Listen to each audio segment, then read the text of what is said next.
आप जिस भी देवता की आराधना करें, चाहे आप राम जी की आराधना करें, चाहे आप कृष्ण भगवान की आराधना करें, चाहे आप शिव जी की आराधना करें, चाहे आप देवी की आराधना करें, चाहे आप किसी देवता की आराधना करें, पर उन परमात्मा तक पहुंचने के लिए भक्ति, विश्वास, श्रद्धा एक सीढ़ी का काम करती है। और यदि वो विश्वास की सीढ़ी नहीं हो, भक्ति की सीढ़ी नहीं हो, भरोसा नहीं हो, तो परमात्मा तक पहुंचना भी कठिन है। छत पर पहुंचने के लिए सीढ़ी की जरूरत पड़ती है।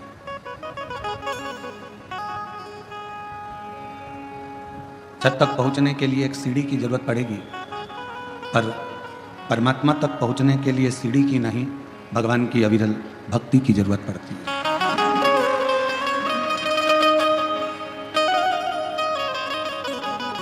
यदि भक्ति अपने अंदर है और वो भक्ति का दिखावा नहीं होता, वो भक्ति का कभी दिखावा नहीं होता, भीतर से परमात्मा को भजा जाता है। श्री शिवाय नमस्तुभ्यं, श्री शिवाय नमस्तुभ्यं, श्री शिवाय नमस्तुभ्यं, श्री शिवाय नमस्तुभ्यं, श्री शिवाय नमस्तुभ्यं, श्री शिवाय नमस्तुभ्यं। यदि छत तक जाना है तो सीढ़ी की जरूरत होगी। आवाज क्लियर नहीं आ रही है, खींच कर बोलना पड़ रहा है, गला पकड़ रहा है।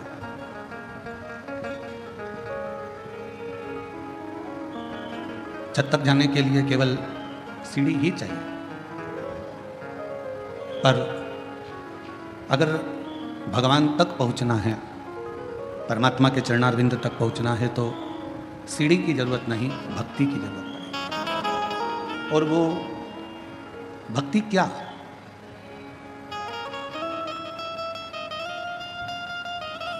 माँ शबरी अम्बा जब राम जी महाराज के सामने आती हैं, तो मेरे राम जी भी शबरी अम्बा को नवदा भक्ति का ज्ञान देते हैं कि प्रथम भक्ति संतन कर संगा और दूसरी रति मम कथा प्रसंग। मेरे राम जी ने माँ शबरी अम्बा को सबसे पहली भक्ति कही है सत्संग करना।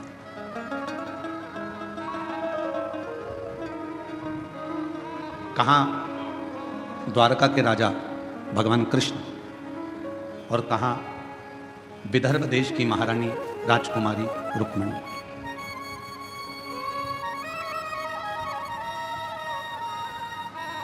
ना तो कभी रुक्मिणी जी ने भगवान कृष्ण को देखा था,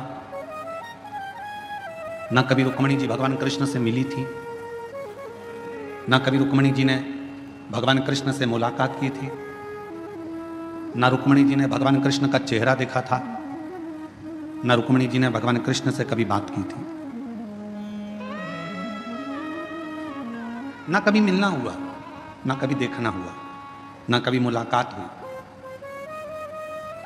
फिर रुक्मिणी जी के दिल में, रुक्मिणी जी के हृदय में भगवान श्री कृष्ण के प्रति भाव कैसे जागे?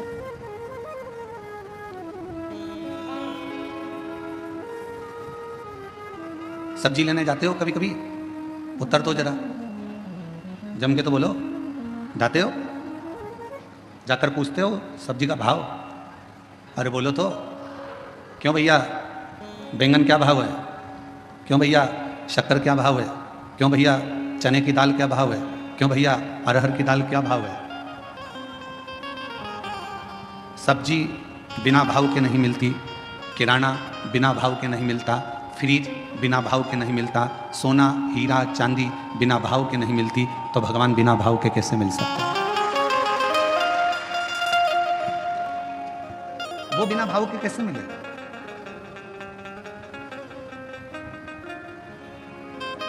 रुक्मिणी जी ने भगवान को कभी नहीं देखा था, रुक्मिणी जी ने भगवान कृष्ण का दर्शन भी नहीं किया था।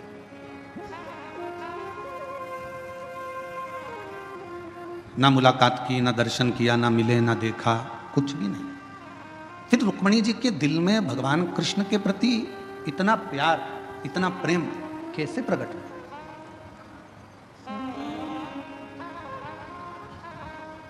वो प्रेम प्रकट होने का कारण क्या था? तो शिव महापुराण की कथा कहती है कि रुक्मणी जी ने सत्संग किया था। प्रथम भक्ति संतन कर संगा और दूसरी रति मम कथा प्रसंगा। रुक्मणी जी ने क्या करा? अपने पिता भीष्म की गोद में आकर बैठ जाती थी। कोई आता था, आकर कहता था कि भगवान द्वारकानाथ ने पूतना को पछाड़ दिया, तृणावत को मार दिया, अघासुर को मार दिया, बकासुर को मार दिया। भगवान कृष्ण ने गोवर्धन पर्वत अपनी उंगली पर उठा लिया। भगवान कृष्ण ने अनेक अनेक प्रसंग, कोई आता और भगवान कृष्ण के प्रसंगों को सुनाता जाता। जब भगवान कृष्ण के प्रसंग रुक्मणी जी सुनती रहीं तो अंदर एक प्रेम का भाव जागृत हुआ, एक प्रेम प्रकट हो गया। किसी व्यक्ति के बारे में आपसे अगर बार बार कहा जाए ना, वो व्यक्ति ऐसा है, वो व्यक्ति ऐसा है, वो व्यक्ति ऐसा है, तो मन में भाव जागृत होगा। एक बार उससे मिले तो अपन देखें तो सही, एक बार चलो। भाव जागृत हुआ।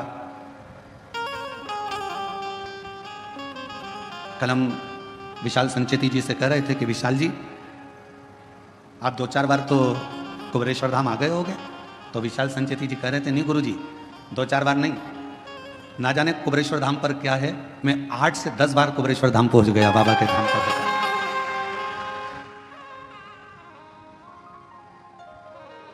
हम सुनते रहे, शिव ऐसे हैं, शिव महापुराण की कथा ऐसी है, कुबेरेश्वर धाम ऐसा है, बाबा का धाम ऐसा है। हम बार बार सुनते हैं तो हमारे मन में मिलने की एक आस जागृत हो जाती।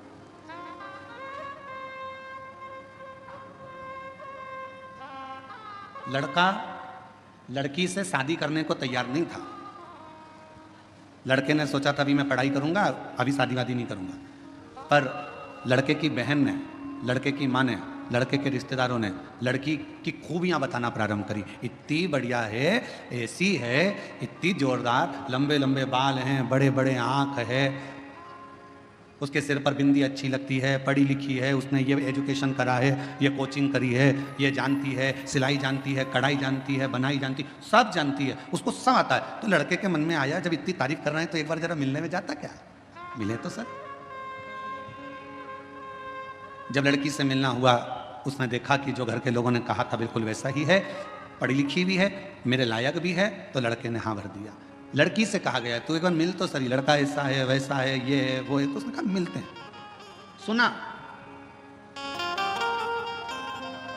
सुना तो प्रेम जागृत हुआ।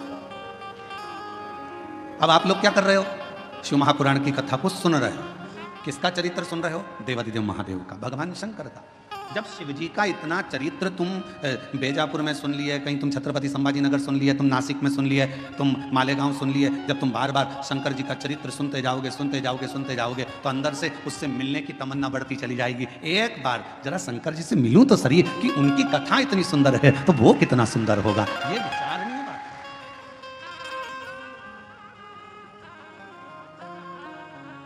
हमारे दीनानाथ जी एक लाइन गाते हैं, तेरी प्रतिमा इतनी सुंदर, तू कितना सुंदर।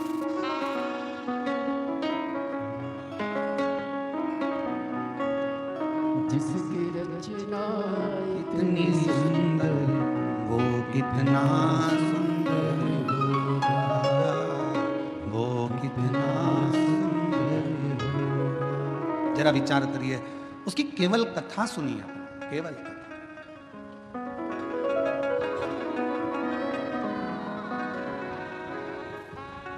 रुक्मणी जी ने केवल भगवान कृष्ण के विषय में सुना था, और फिर रुक्मणी जी का विवाह शिशुपाल के साथ जब पक्का किया तो रुक्मणी जी ने पत्र लिख दिया,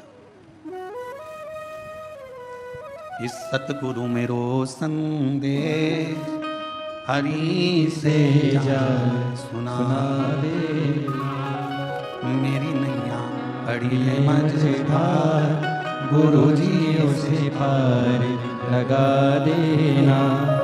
पत्र लिख दिया। पत्र लेकर ब्राह्मण देवता को भेज दिया। द्वारकाधीश के पास पत्र पहुंच गया। द्वारकानाथ ने कह दिया कि रुक्मणी जी से कह दो कि श्रृंगार करके जगदम्बा के मंदिर पहुंच जाए, मैं तुझे लेने के लिए पहुंच जाऊंगा। रुक्मणी जी ने केवल सुन रखा था, भगवान को देखा नहीं था, पत्र भेज दिया और वो पत्र के माध्यम से भगवान रुक्मणी को लेने के लिए आ गए। शिव महापुराण की कथा भी यही कहती है कि प्रथम भक्ति संतन कर संगा, दूसरी रतिमम कथा प्रसंगा। ये दो भक्ति की सीढ़ियां हैं। अगर किसी ने कथा सुनना प्रारंभ कर दी और कथा सुनते सुनते अपना चित्त, अपना मन भगवान में लगाना प्रारंभ कर दिया, तो समझ लो कि शिव जी को मिलने में देरी नहीं होगी, भगवान शंकर जरूर।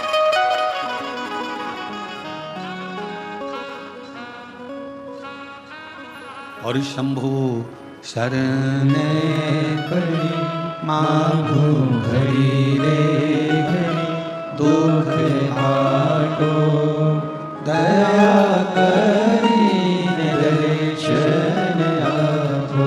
ओ शंभो शरण पड़ी मांगो घड़ी रे घड़ी, दुख काटो दया करीने दर्शन आपो।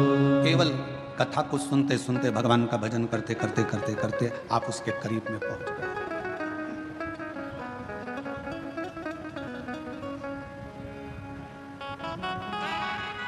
सीढ़ी का काम है छत तक पहुंचाना।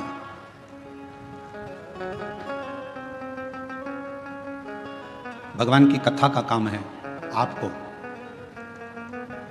भगवान के चरणारविंद तक पहुंचाना।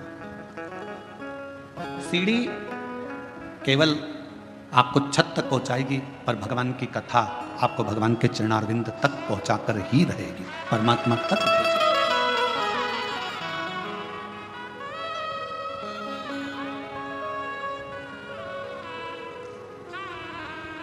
जब हम संत ज्ञानेश्वर मावली जी के यहाँ कथा करने के लिए बीड़ में आए, तो आप में से कई लोग आए होंगे बीड़ में कथा में भी। तो संत ज्ञानेश्वर मावली जी के यहाँ कथा में जब बीड़ में पहुँचे तो वहाँ पर एक बच्चे ने एक प्रश्न किया। वो वहीं बीड़ का रहने वाला था, सोनी जी के कोई परिचित थे बीड़ वाले, उनके परिचित में था। उसने कहा, गुरुजी आपके कितने दोस्त हैं, आपके कितने मित्र हैं? हमने पूछा पहले तुम बताओ कि तुम्हारे कितने मित्र हैं। तो कहा, गुरुजी हमारे तो बचपन के 4-6 हैं और इसके बाद हमारे कॉलेज के भी 2-4 हैं। अब कल हमारे वो विशाल जी के बेटे अर्नव जी भी वो भी अपनी मित्रों की मंडली को लाए थे, तो हमने उनसे भी वो कह रहे थे कि हमारे मित्र आपसे मिलना चाहते हैं गुरुजी। तो हमने पूछा तुम्हारे कितने मित्र हैं? तो कहा हैं कभी 8 रहते हैं, कभी 6 रहते हैं। हमने कहा घटते बढ़ते कैसे रहते? तो कि 2-1 बाहर चले जाते हैं तो 6 हो जाते हैं, और वापिस आ जाते हैं तो 8 हो जाते हैं। हमने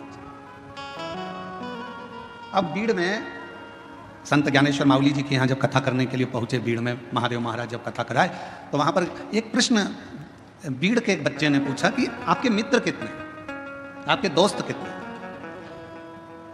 हम उस समय पर थोड़ा जल्दी में थे, आखिरी दिन की कथा थी। अब आखिरी दिन की कथा तो आपको मालूम ही है कि कल की कथा तो यही टाइम पे होगी कल, क्योंकि कथा की क्या है, शिवरात्रि है कथा की, और परसों के दिन सुबह 8 बजे से 11 बजे तक कथा हो जाएगी। 11 बजे के बाद जाने की तैयारी हो जाती है, तो इतना समय रहता नहीं, हम उत्तर नहीं दे पाए। तो बेटा अगर कथा सुन रहा हो तो हम कहेंगे उसने प्रश्न किया कि आपके कितने मित्र हैं, आपके कितने दोस्त हैं? तो मैं उससे कहना चाहूँगा, शरीर के और धन के ढेरों दोस्त हो सकते हैं, पर मन का तो केवल एक शिव ही दोस्त है। इस मन का, तुम्हारे पास में धन बढ़ता जाएगा तो आपके दोस्त बढ़ते चले जाएंगे, मित्र बढ़ते चले जाएंगे, सखा बढ़ते चले जाएंगे, रिश्तेदार बढ़ते चले जाएंगे, पहचान वाले बढ़ते चले जाएंगे। तन अच्छा है, शरीर में कोई रोग नहीं है, तो तुम्हारे दोस्त बढ़ते चले जाएंगे। शरीर में अगर एक भी रोग आ गया, तुम हॉस्पिटल में पड़ गए, और शरीर अगर बेकार होना चालू हो गया, धीरे धीरे दोस्त कम हो जाएंगे। तन के और धन के दोस्त बहुत हो सकते हैं, पर मन का तो केवल एक ही दोस्त है, और वो देव अधिदेव महा वो मित्र।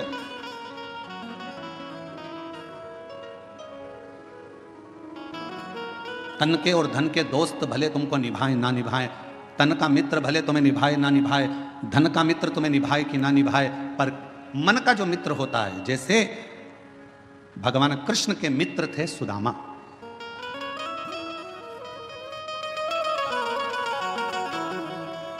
और सुदामा जी को निभाया भगवान कृष्ण ने।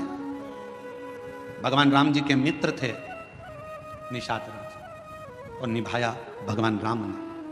आप भी अपनी जिंदगी में एक मित्र शिव को बना लो, आप भी अपनी जिंदगी में एक मित्र देवादिदेव महादेव को बना लो।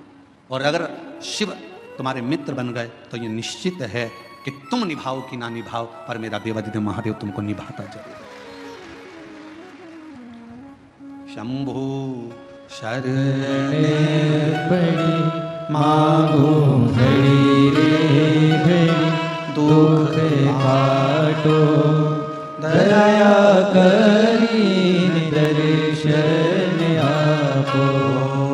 शंभु शरण पड़ी मांगो घड़ी रे घड़ी, दुख काटो दया करीने दर्शन आपो। परमात्मा को अपना मित्र भी बना लो। कोई तो होना चाहिए जिससे आप अपने दिल की बात कर सको।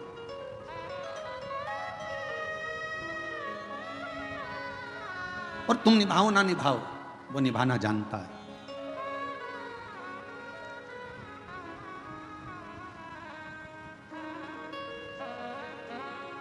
मनुष्य और भगवान में क्या अंतर है?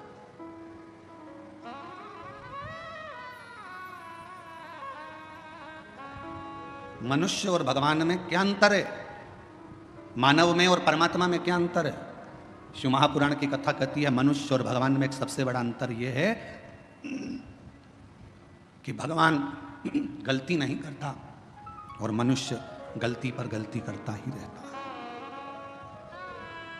जिस मानव से, जिस मनुष्य से पृथ्वी पर जन्म लेने के बाद अगर गलती नहीं हो रही है तो समझ लेना कि वो मनुष्य ही नहीं है।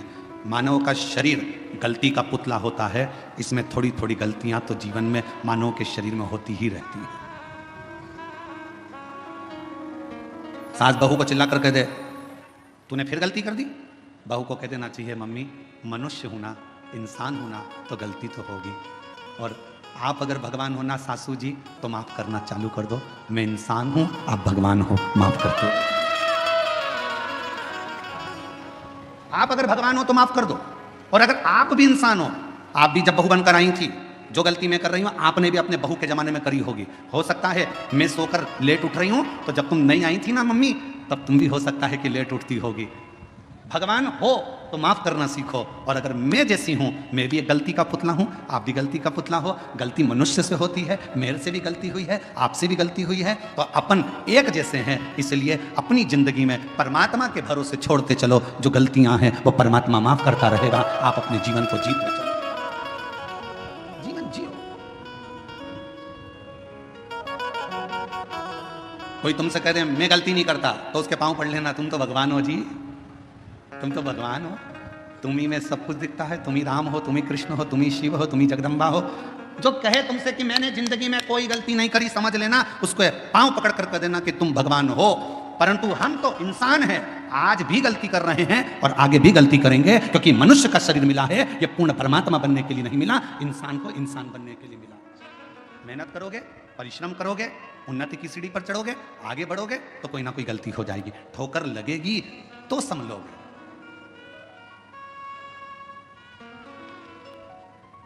अच्छा बोलो री जीजियों, ओ बेजापुर वालियों, उत्तर देना। पहले दिन तुम कथा में आगे बैठने का रास्ता ढूंढ रही थी, बोलो सही है कि गलत है? दूसरे दिन तुम्हें रास्ता ढूंढने की जरूरत पड़ी क्या? तुमको मालूम था इधर से शॉर्टकट है, खेत में से निकल के उधर से कूद के इधर से आके इधर से बाहर आना है और यहां जाके बैठ जाना, जगह क्लियर। और तुम्हें रास्ता याद था तो तुमने क्या करा, अपनी रिश्तेदार को, वो कह रही थी उधर से, तू चुप है, उस पे पल्लू वल्लू लेके और तू मेरे पीछे पीछे पीछे पीछे चल चल, और उसको भी रास्ते पे। अरे कितनी गंदगी हो रही, कीचड़, चल इतनी और घुमाती फिराती कीचड़ में, और उसकी भी चप्पल हो गई कीचड़ में।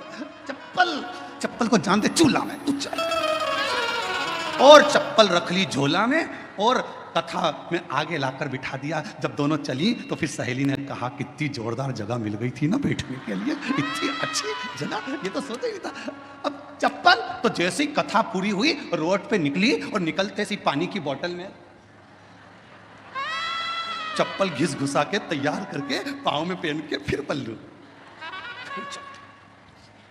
अब जरा विचार करिए, पहले दिन जगह ढूंढने में थोड़ा परिश्रम लगा, दूसरे दिन तुम्हें खुद जगह मिल गई, तीसरे दिन तुम अपनी सहेली को भी बिठा ली, चौथे दिन अपने परिवार वालों को भी बिठा ली और जगह तुम्हारे पास हो गई। एक सच्चा भक्त, भगवान शिव का एक परम भक्त ऐसा ही होता है। पहले संघर्ष की जिंदगी जीते जीते मंजिल तक पहुंचता है, फिर सबको उस स्थान तक पहुंचा देता है कि ये स्थान मैंने देखा है, ये शिव का धाम मैंने देखा है, ये भगवान का नाम मैंने देखा है, चलो यहाँ चलकर बैठते हैं, चलो यहाँ चलकर स्मरण करते हैं।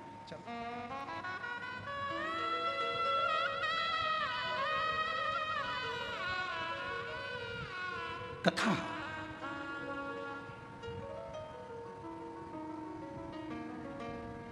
कोई तुमसे कहे कि मैंने जिंदगी में कोई गलती नहीं करी, कह देना तुम भगवान हो, तुम भगवान हो।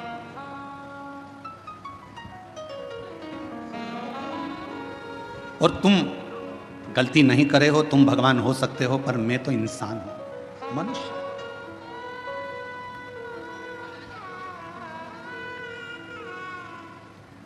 और मानव अगर गलती नहीं करेगा तो गलती करेगा कौन? गलती? और कृपा की ना होती जो आदत तुम्हारी, तो सुनी अदालत तुम्हारी, गरीबों के दिल में जगह तुम ना पाते, तो किस दिल में होती इबादत तुम्हारी, तो किस दिल में होती इबादत तुम्हारी, कृपा की न होती जो आदत तुम्हारी। तुम भगवान हो सकते हो, पर मैं तो इंसान की इंसान हूं। और फिर निवेदन है मेरी जीजियों, भगवान बनने की कोशिश भी मत करना और इंसान को भगवान बनने का प्रयास भी नहीं करना चाहिए। इंसान को इंसान रहना, इंसान को इंसान। आज के जमाने में बहुत, कलिकाल में बहुत आडंबर हो रहा है, लोग हर इंसान को भगवान बनाए जा रहे हैं और इंसान भगवान बन बन के बैठ जाता है। लोग कहते हैं वो भगवान जैसा, वो भगवान जैसा। नहीं, इंसान को इंसान रहने दो और भगवान को भगवान रहने दो। उसको भगवान रहने दो और तुम इंसान, भगवान मत बनना।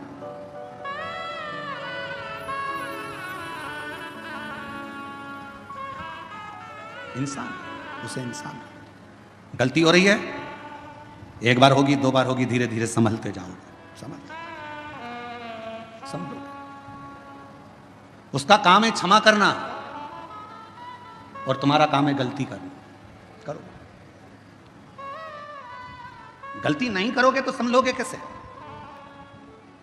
एक पिता ने अपने बेटे से कहा, मैंने तुझे फैक्ट्री का काम सौंप दिया है, मैंने तुझे ऑफिस सौंप दिया है, मैंने तुझे पूरा काम सौंप दिया है, एक बात सुन लेना, घाटा नहीं लगना चाहिए। मैंने तुझे समझा दिया, पहले पूरा काम तुझे सौंप दिया है, पूरी फैक्ट्री तुझे सौंप दी है, पूरा व्यापार तुझे सौंप दिया है, घाटा नहीं लगना चाहिए। और बेटे ने काम करना चालू करा। काम करते करते उसकी कहीं बाहर देश में पहचान बढ़ गई। उसने अपना माल पूरा विदेश में बेच दिया, बेचा और विदेश में माल अटक गया, अटका, पैसा अटक गया। मालूम पड़ा वो लड़का कर्जे में डूब गया। बाप ने कहा, मैंने पूरी फैक्ट्री तुझे दे दी थी, मैंने पूरी कंपनी तुझे दे दी थी, मैंने तुझे पूरा ऑफिस दे दिया था और तूने कर्जे में लाकर छोड़ दिया, तूने कर्जे में लाकर डुबो दिया। बेटा कहता है, पापा गलती हुई है, सुधारूंगा, थोड़ा समय। अब पिता को चाहिए कि बेटे को बल दे, कोई बात नहीं, हो गई, मेहनत करना, फिर मेहनत करना, धीरे धीरे बढ़ना, हो सकता है फिर उन्नति की सीढ़ी पर चढ़ जाए। गलती बेटे के सामने हुई, बेटे ने फिर मेहनत करी। मेहनत करते करते बेटा जितना माल गया था उससे 1000 गुने माल का फिर मालिक बनकर बैठ गया, फिर बैठा।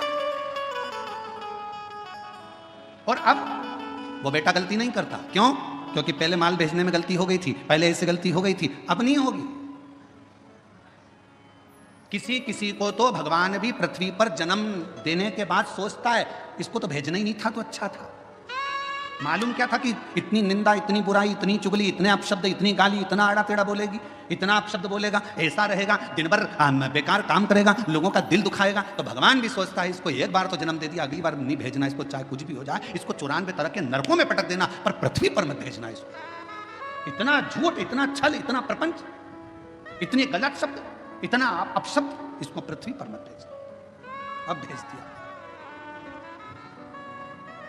और कृपा की न होती जो आदत तुम्हारी, तो सोनी ही रहती आदत तुम्हारी। गरीबों के दिल में जगह तुम न पाते, तो किस दिल में होती इबादत तुम्हारी, तो किस दिल में होती इबादत तुम्हारी। हो जाए गलती, हो जाए तो कोई बात नहीं, पर भगवान नहीं बनना अपन को, अपन इंसान के इंसान। सत्संग, कथा, स्मरण भगवान के करीब में लेकर जाता है।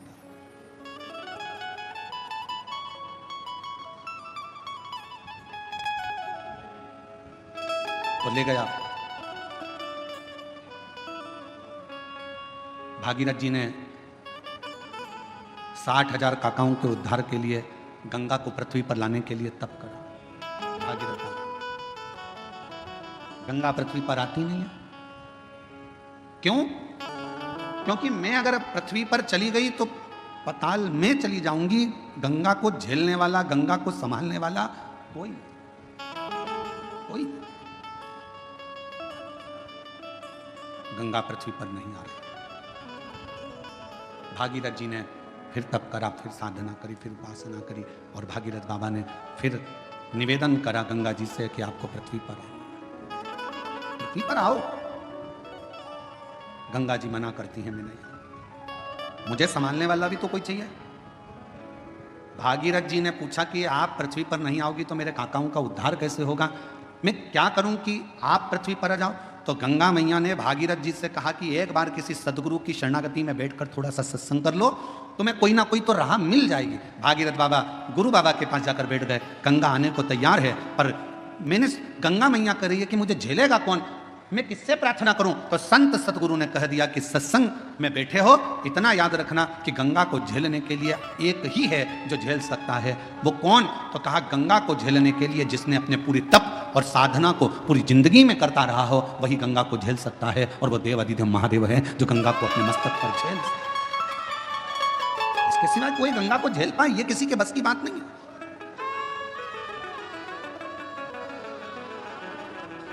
भागीरथ जी ने शिव जी की आराधना करी,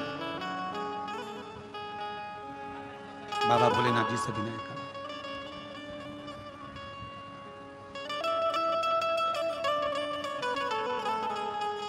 महादेव नमन चरणों में स्वीकार कीजिए, सबका किया है मेरा कल्याण कीजिए, उद्धार कीजिए। हे त्रिपुंडधारी, हे त्रिशूलधारी, हे त्रिपुंडधारी, हे त्रिशूलधारी। चरणों में तेरे बाबा जी पावन है चारों धाम, तेरी देव करते वंदना पूजे है सीताराम, तेरी देव करते वंदना पूजे है सीताराम। हो जाए पूरी कामना, हो जाए पूरी कामना, उपकार कीजिए, सबका किया है मेरा भी उद्धार कीजिए, कल्याण कीजिए। हे त्रिपुंडधारी, हे त्रिशूलधारी, हे त्रिपुंडधारी, हे त्रिशूलधारी। आप कुछ कृपा करो। भागीरथ जी ने भगवान शिव की आराधना करना प्रारंभ करी। शिव जी के लिए अखंड तप किया भागीरथ बाबा ने, ऐसी अखंड साधना करी कि भगवान शंकर का कैलाश धाम हिल जाए, पर शिव का कैलाश नहीं हिला। भागीरथ जी ने खूब तप करा, पर शंकर भगवान का कैलाश धाम नहीं हिल पाया, हिला ही नहीं।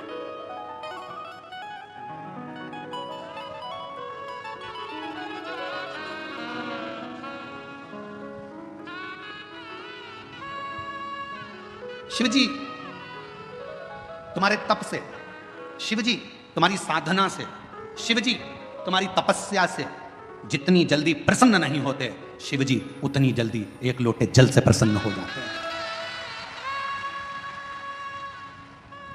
और फिर निवेदन करूंगा, सावन का महीना लगते से ही मेरी जीजियों से निवेदन है, एक लोटा जल नहीं, कितना, 2 लोटा जल दोनों हाथ में भरा हुआ। घर से निकलो तो 2 हाथ में हो, बाहर निकल कर भले फिर एक के ऊपर एक रख लो, मना नहीं, पर शंकर के मंदिर में जब पहुंचो दोनों हाथ में जल हो और शिव जी के ऊपर दोनों धार एक साथ, बाबा के धार जल की 2 एक साथ लगना चाहिए और शिव जी से अपने मन की प्रार्थना करना चाहिए, शिव स्वीकार करें।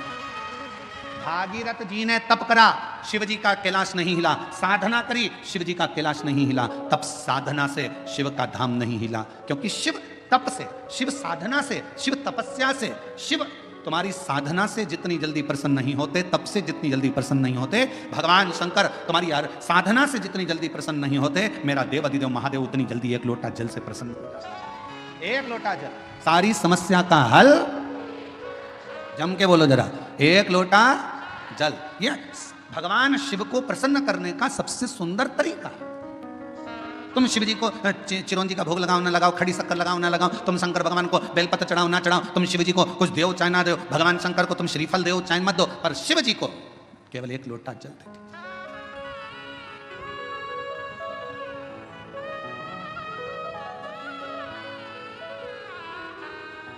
छत्तीसगढ़ में एक बहन ने एक प्रश्न लिख के भेजा था कि भगवान के मंदिर में नारियल क्यों तोड़ा जाता है।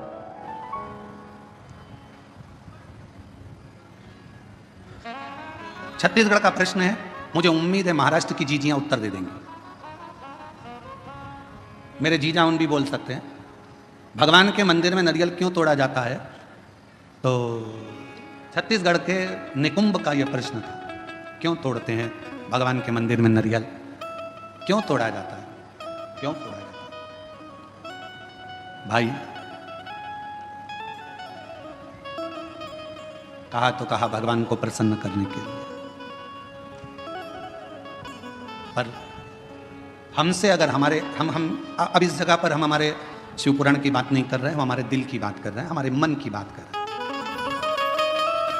ये हम हमारे मन से कर रहे हैं कि जीजी ने पूछा कि भगवान के मंदिर में नारियल क्यों तोड़ा जाता है, तो शायद मेरा दिल कहता है कि भगवान भी कहते होंगे, तू मेरे मंदिर में नारियल तोड़ ले पर अपने घर को मत टूटने देना, तू मेरे मंदिर में नारियल तोड़ ले पर अपने राष्ट्र को मत टूटने देना, तू मेरे मंदिर में नारियल तोड़ ले पर अपने सनातन को मत टूटने देना, वो नारियल के रूप में स्वीकार। ये मेरा दिल कहता है।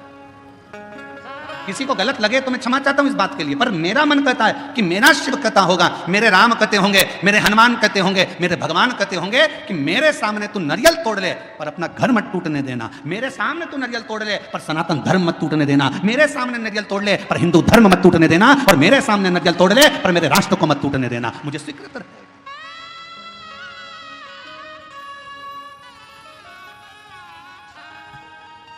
मुझे नारियल का टूटना स्वीकार है पर सनातन धर्म का टूटना स्वीकार नहीं है।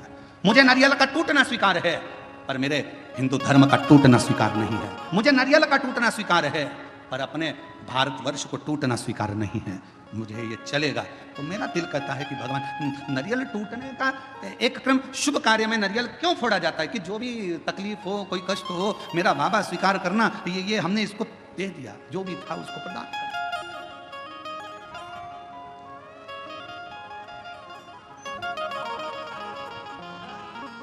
और इसीलिए शायद एक रहोगे तो सेफ रहोगे, शायद दुनिया के लोगों के लिए नारा इसीलिए एक बाबा ने दे दिया उत्तर प्रदेश के। इसीलिए उत्तर प्रदेश के एक बाबा जी ने नारा दे दिया कि एक रहोगे तो सेफ रहना है तो एक रहना। और अभी बहुत विचित्र, बहुत बड़ा एक चक्रव्यूह रचा जा रहा है समाजों को तोड़ने के लिए। एक बहुत बड़ा चक्रव्यूह रचा जा रहा है। हम ये समाज के हैं, हम वो समाज के हैं, ऐसा हो गया वैसा हो गया। मेरा तो हाथ जोड़कर निवेदन है, इन सब बातों को भूल जाओ। हम सनातनी हैं, हम हिंदू हैं, हम एक रहें, इससे बढ़कर मत टूटो। जरा से वोट बैंक के चक्कर में समाजों में ना टूटा जाए। हम मनु और शत्रुपा, शिव महापुराण की कथा, विष्णु पुराण की कथा, अग्नि पुराण की कथा, नर्मदा पुराण की कथा, लिंग पुराण की कथा, नारद पुराण की कथा, ब्रह्म विवर्त पुराण की कथा, बरहा पुराण की कथा, कूर्म पुराण की कथा, जितनी भी कथा निकालोगे सारी कथा में एक चरित्र आएगा। ब्रह्मा जी सृष्टि की रचना भगवान शिव के कहने पर करते हैं। सृष्टि की रचना करने पर ब्रह्मा अपनी जंघा से मनु शत्रुपा को प्रकट करते हैं और वो मनु और शत्रुपा की संतान आप और हम आज तक हैं। एक ही संतान है, मनु और शत्रुपा की औलाद आप और हम हैं। हमें यह पैदा नहीं करा गया कि तुम ब्राह्मण थे कि क्षत्रिय थे कि वैश्य थे कि शूद्र थे। उसने तो हमें मनुष्य बनाकर पैदा करा था, भगवान ने अपना बनाकर पैदा करा था। और जब भी माँ और बाप अपने बच्चे को जन्म देते हैं तो ये सोच कर जन्म देते हैं कि मेरा बेटा एक दिन मेरा नाम रोशन करेगा, एक दिन मेरा बेटा मेरे पद चिन्हों पर चलेगा। भगवान अपने माता पिता अपने बच्चे को इसलिए जन्म नहीं देते कि मेरा बेटा कोई ऐसा कार्य करेगा, गलत कार्य करेगा, बेकार करेगा। ना ना ना, उसने जन्म अच्छे कर्म के लिए दिया, श्रेष्ठ कर्म के लिए दिया। पर दुनिया के लोग हो सकता है थोड़ा मीठा बोलकर थोड़ा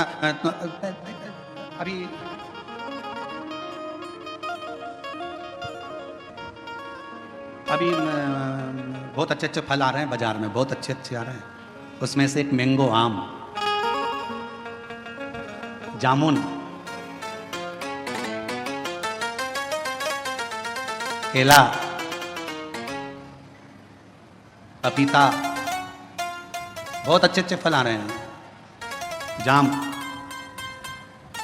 अमरूद, बहुत अच्छे फल। फल वाले के पास जाकर फल खरीदिए। फल भी हमको प्रेरणा देते हैं, फल हमको ज्ञान देते हैं। थोड़ा खट्टा फल होगा ना, अच्छा है ले लो। ज्यादा मीठे के चक्कर में पड़ोगे ना, मीठा तो रहेगा पर फल के अंदर कीड़ा पड़ा रहेगा। फल मीठा है पर जितना मीठा फल होता है उतना अंदर से सड़ा होता है। जितना मीठा फल होता है उतना अंदर में कीड़ा होता है। इसलिए ज्यादा मीठा बोलने वालों से सावधान रहना। ये सावधान इंडिया, सावधान। पपीता, दुकान वाला कहता बहुत मीठा, बहुत मीठा, बहुत मीठा। तुम लेके आ गए, अंदर से सड़ा था। आम इतना मीठा, इतना मीठा। थोड़ा खट्टा आम लाती ना, सड़ा नहीं रहता, क्योंकि जिसकी बाड़ी थोड़ी सी कड़वी रहती है ना, तो उसके अंदर खटास में अंदर कीड़े नहीं रहते। मुंह से बोल दिया सफाचट, एक बार बोल दिया, बेकार लगे अच्छा लगे, क्योंकि खट्टा खट्टा है, जो है कड़वा कड़वा है, जो है। पर मीठा फल अंदर कीड़ा बैठा रहता है, मीठा फल अंदर से सड़ा रहता है। इसलिए थोड़ी सावधानी रखना। दुनिया के लोग कहें बहुत मिलेंगे आपको, बहुत आते रहेंगे लोग बाग, तुम्हारे से बहुत मीठी मीठी बातें करेंगे, बहुत मीठा बोलेंगे और बाद में तुमसे कहेंगे क्यों थोड़ा मीठा। तुम देखना जिसको पैसे की जरूरत होती है कितना मीठा बोलता है, जी जी, जी जा जी, जी जा जी। और पैसा लेके चले गया 5-10 हज़ार, उसके बाद तुम मांगने जाओ तब खा के भग रहे हैं, लौटा देंगे। व्यर्थ की बात नहीं करना, रिश्तेदारी में फालतू की फूट मत डालो। हम आएंगे देंगे, मना नहीं कर रहे। अरे मिठास में कीड़ा हो सकता है, मिठास पर खटास में कीड़ा नहीं हो सकता। सावधान रहें, थोड़ा सतर्क रहें। सतर्क होना जरूरी है। मेरे शंकर भगवान की कथा कहती है शिव जी का कैलाश धाम नहीं हिला। बहुत तप करा, भागीरथ जी ने साधना करी, तप करा, पर भगवान शंकर का कैलाश नहीं हिला, क्योंकि उन्होंने तप करा था। अगर तप की जगह पर एक लोटा जल लेकर पार्थिव लिंग का निर्माण कर शिव जी को जल चढ़ा देते, मेरा शंकर सामने प्रकट हो जाता। और आखिरी में भागीरथ जी ने देखा शिव जी प्रकट नहीं होते, तब भागीरथ बाबा ने वही किया जो आप करते हैं। एक लोटा जल मेरे भागीरथ बाबा ने शिव को हृदय का जल चढ़ाना प्रारंभ करा तो शिव सामने आकर प्रकट हो गए। मांग तुझे क्या चाहिए भागीरथ, बोल तुझे क्या दूं, क्या दूं? तो भागीरथ बाबा ने कहा प्रभु बस गंगा जी पृथ्वी पर आना चाहती हैं, पृथ्वी पर आएंगी तो पाताल में चली जाएंगी। आप कृपा करो कि ये गंगा को अपने जटा में झेल ले। शिव जी ने कहा जटा में? हाँ। कितने चतुर थे भागीरथ जी। उन्होंने गंगा जी को हाथ में झेलने का नहीं बोला, उन्होंने गंगा जी को हृदय में झेलने का नहीं बोला, उन्होंने गंगा जी को सिर पर झेलने का, जटाओं में झेलने का बोला। क्यों? क्योंकि भागीरथ बाबा जानते थे हृदय में शिव के माँ गौरा विराजमान है, हाथों में शिव के, शिव भक्तों की डोर थमी हुई है। सिर पर अगर गंगा बैठ गई तो शिव भक्तों का भी कल्याण करेगी और जगत का भी कल्याण करेगी। सिर पर।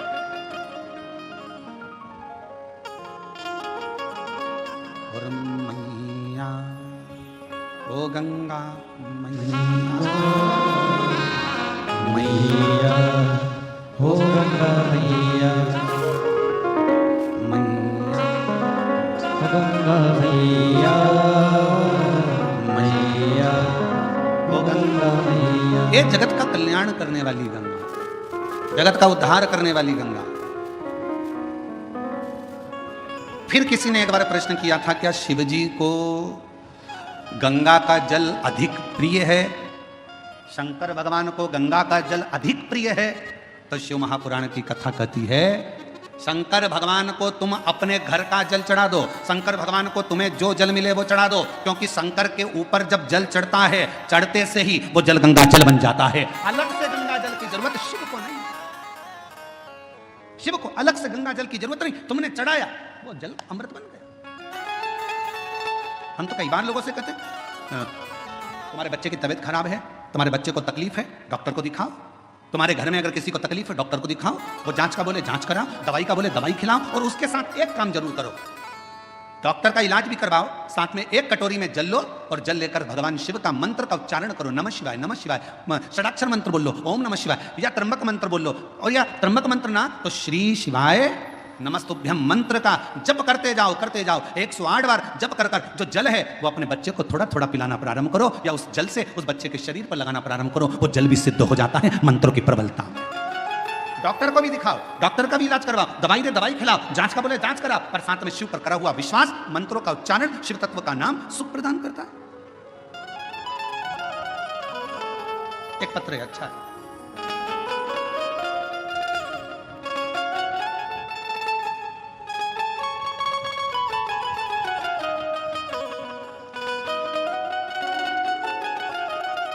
दिव्या गुलाब सिंह राजपूत, जन्म दिनांक 22/7/2008, मुकाम पोस्ट जय सिंह नगर, महाराणा प्रताप, तालुका गंगापुर, जिला छत्रपति संभाजी नगर। मोबाइल नंबर ये है। कहीं बैठी हो आप ही हैं? बच्ची आई है साथ? आ जाओ, ले आओ। मैं दिव्या राजपूत, बाबा की कृपा से मेरी जन्मजात एक बीमारी है किडनी की। मेरी एक किडनी पूरी बेकार है और दूसरी किडनी मेरी 20% काम कर रही है। डॉक्टर ने कहा था कि सिर्फ 2 साल तक जीवित रह सकती हूं, पर शिवजी पे भरोसा कर कर आज तक जीवित हूं। ये मेरे शंकर की करुणा है, मेरे शिव की करुणा है। गुरुदेव, पहली किडनी तो थी नहीं, दूसरी भी 20% ही बची थी, तो डॉक्टर ने मुझे 2 साल दिए थे कि अब तुम 2 साल से ज़्यादा नहीं रहो, पर बाबा की कृपा से मैं जीवित हूं, अच्छी हूं। गुरुदेव, मैं हर जगह कथा में पहुंची। गुरुदेव, कथा में आने का मेरा केवल एक ही काम था, क्योंकि मुझे डॉक्टर ने डायलिसिस पर डाल दिया था और डॉक्टर ने कह दिया था कि डायलिसिस चलेंगे। अब मन करता था कि डायलिसिस की जिंदगी क्या जिंदगी। तब किसी ने कहा कि अगर पंडाल में बैठकर शिव महापुराण की कथा सुनी जाए, शिवजी को 1 लोटा जल चढ़ाया जाए, तो उसका फल जरूर मिलता है। और बाबा की ऐसी कृपा हुई, मैंने नागपुर, सीहोर, छत्रपति संभाजी नगर में कथा को सुना और वेजापुर पंडाल में भी कथा सुनने के लिए आई हूँ। बाबा, डायलिसिस की बात आई, कथा सुनने के बाद, शिवजी पे जल चढ़ाकर बेलपत्र लेने के बाद फिर मैं वापिस डॉक्टर साहब के पास डायलिसिस की जांच के लिए पहुंची, तो डॉक्टर ने कह दिया तुम्हारी रिपोर्ट पूरी नॉर्मल आ गई है, अब तुम्हें डायलिसिस की जरूरत नहीं है। पत्र को आप लोग देख सकते हो, पूरी रिपोर्ट नॉर्मल आ गई है, अब तुम्हें डायलिसिस की जरूरत नहीं है। मैं बाबा को यहाँ प्रणाम करने के लिए आई, मैं बाबा को नमन करने के लिए। और तेरी कृपा का क्या है भरोसा, कब किस पर हो जाए, जरा सी हम पर कर दो, हो जरा सी हम पर कर एक पत्र दो। और है, अच्छा। मेरी कृपा का क्या है भरोसा, कब किस पर हो जाए, जरा सी हम पर कर दो, हो जरा सी हम पर कर दो। मुकाम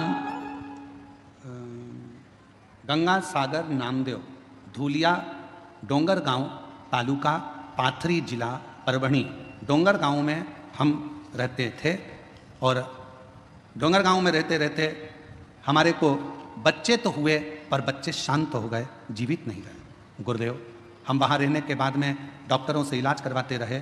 10 साल तक जालना में ट्रीटमेंट चालू रखा पर उसमें भी कोई सफलता नहीं रखी। 10 साल निकल गए, 12 साल निकल गए, ऐसे वर्ष निकलते चले गए। गुरुदेव, तो भी औलाद का सुख नहीं आया। फिर किसी ने कहा कि एक बार पंडाल में जाकर कथा सुनो। हम पंडाल में जाकर बाबा को कथा सुनने प्रारंभ करा, बाबा से विनय करी, वहाँ की मिट्टी को अपने गर्भ से लगाया और बाबा से झोली पसार कर संतान का सुख मांगा।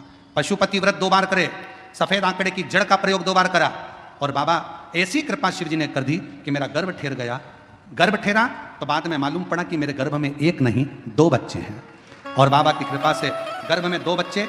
जानकर समय बीता, बच्चे ने जन्म लिया पर एक बच्चे की स्वास्थ्य ज़्यादा खराब रहा तो भी पूर्ण भरोसा शिव जी पर था और बाबा की कृपा से आज मेरा दूसरा बच्चा भी स्वस्थ है। 11 अगस्त 2023 को हमारे यहाँ पर बाबा की कृपा से दोनों बच्चों ने जन्म लिया। शिव जी की कृपा से दोनों बच्चे स्वस्थ हैं। दोनों का फोटो लगा रही हूँ, फोटो आप लोग देख सकते हो और अगर बच्चे आए हों तो उनको लेकर बेलपत्र लेने के लिए आ सकते हैं।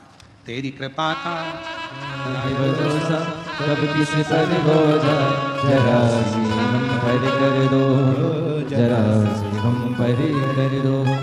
जिस पर भी हो गई तेरी करुणा कृपा वो भवे पार हुआ, भवे पार हुआ।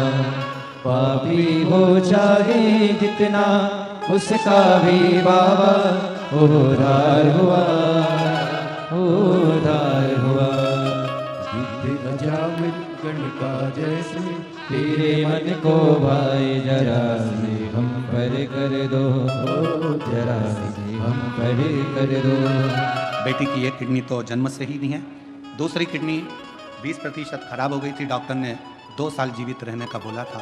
बाबा पे भरोसा करती करती कथा सुनना और अभी कथा में आने से पहले 15 दिन पहले जांचें कराई। शिव जी की कृपा से किडनी ने काम करना प्रारंभ करा और अब रिपोर्ट नॉर्मल हुई। शिव की कृपा, शिव शंकर शंकर। और जिस पर भी हो गई तेरी करुणा कृपा हो भवे पार हुआ, भवे पार हुआ। पापी हो चाहे जितना उसका भी बाबा उद्धार हुआ, उद्धार हुआ। गिद्ध अजामिल गणिका जैसे तेरे मन को भाई, जरा से हम पर कर दो, जरा से हम पर कर दो। तेरी कृपा का क्या है भरोसा कब किस पर हो जाए, जरा से हम पर कर दो। निवेदन करेंगे। दुनिया की दृष्टि में ये केवल शिव महापुराण की कथा है, पर कोई हमसे पूछे क्यों गुरुजी ये शिव पुराण की कथा है, हम कहेंगे ये केवल कथा नहीं है। बेटा और बेटी अपने बाप से बात कर ले शंकर भगवान से, ये वो शिव तत्व की आनंद है।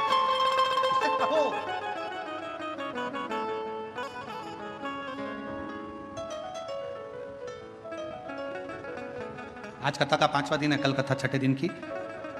कल की कथा को हम लोग शिवरात्रि कहते हैं और 7वें दिन की कथा सुबह 8 बजे से 11 बजे तक हो जाएगी। बाबा से तुम आए हो इतनी दूर से बोलने के, टीवी पर तो कथा सुनते ही हो, पर पंडाल में अगर आए हो तो उससे अपने दिल की बात कहकर जाना। बाबा सब दुख काटना, तेरे चरणों की प्रीत देना, भक्ति देना, विश्वास देना और अंदर शक्ति देना कि मैं आगे बढ़ता चले जाऊं और तेरे चरणों का स्मरण करता चले जाऊं। उससे विनय करो,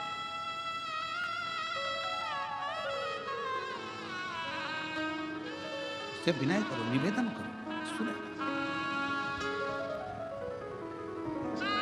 पार्वती मैया ने भगवान शिव जी से कहा, आप गंगा जी को सिर पर क्यों लिए हो, किस लिए? आप सबको मालूम होना चाहिए गंगा जी माता पार्वती जी की बड़ी बहन है।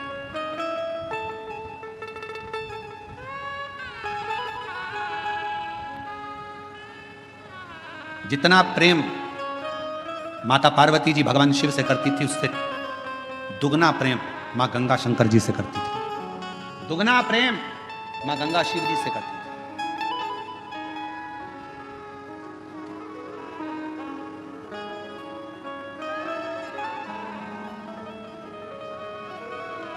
एक दिन पार्वती जी को मालूम पड़ा कि जितना स्नेह मैं करती हूँ, जितनी पूजन मैं करती हूँ, उतनी ही मेरी बड़ी बहन शिव जी से करती है, शिव जी की आराधना करती है, गंगा जी शंकर की पूजन करती है, उतनी।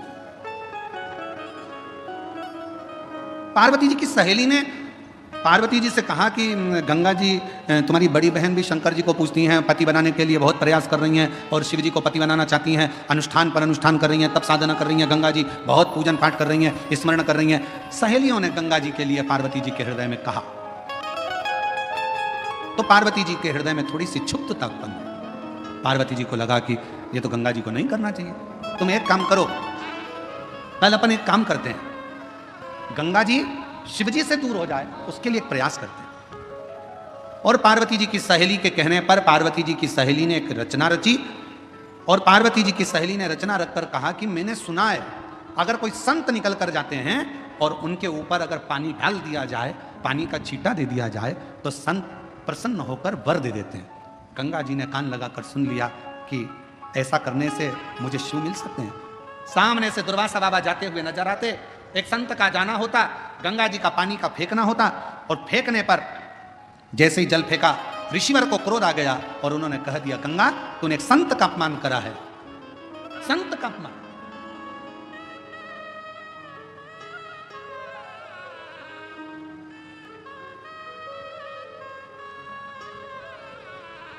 गंगा जी ने हाथ जोड़ लिया,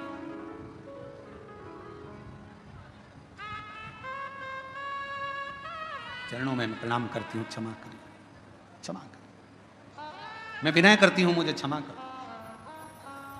गंगा मैया ने क्षमा मांगी। समय आया, गंगा जी रोने लगी, आंखों से नीर बहने लगा। भगवान शिव ने जब पार्वती जी के सम्मुख में देखा,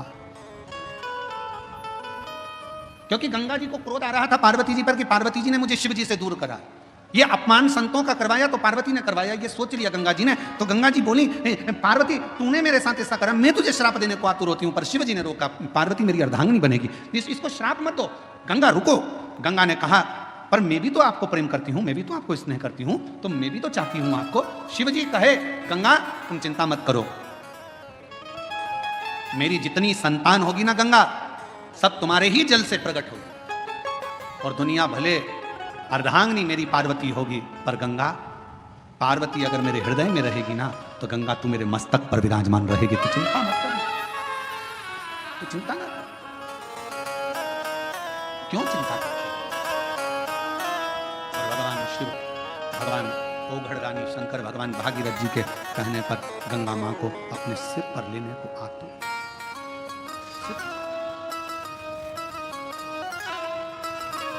क्या नहीं देता? भागीरथ जी ने जो मांगा भागीरथ जी को दिया, लंकापति रावण ने जो मांगा वो लंकापति रावण को दिया।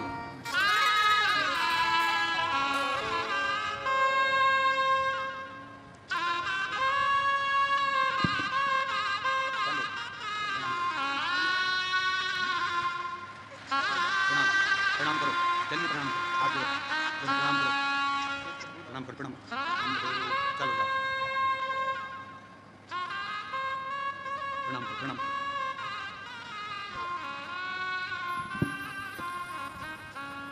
बच्चों का नाम है शिव और शंभू, जोरदार कर लो।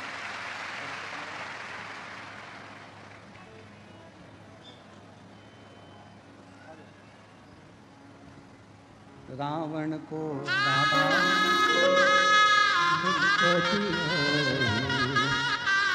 बस सिर को तूने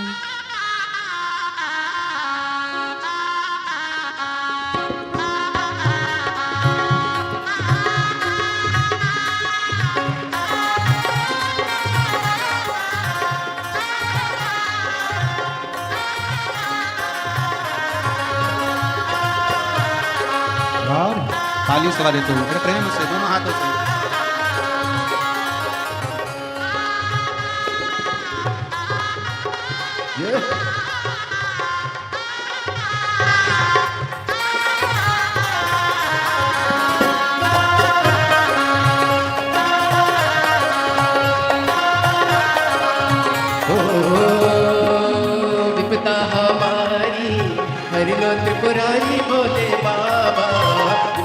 हमारी हर लो त्रिपुरारी भोले बाबा। विपदा हमारी हर लो त्रिपुरारी भोले बाबा। विपदा हमारी हर लो त्रिपुरारी भोले बाबा। मरते वाले रखने वाले मरते वाले रखे वाले ममा मम भोले शंकर गले में नाग भयंकर। ओ ममा मम भोले शंकर गले में नाग भयंकर। विपदा हमारी हर लो त्रिपुरारी भोले बाबा। विपदा हमारी हर लो त्रिपुरारी भोले बाबा। रखने वाले मरते वाले रखने वाले मरते वाले ममा मम भोले शंकर गले में नाग भयंकर। ममा बम भोले शंकर गले में नाग भयंकर।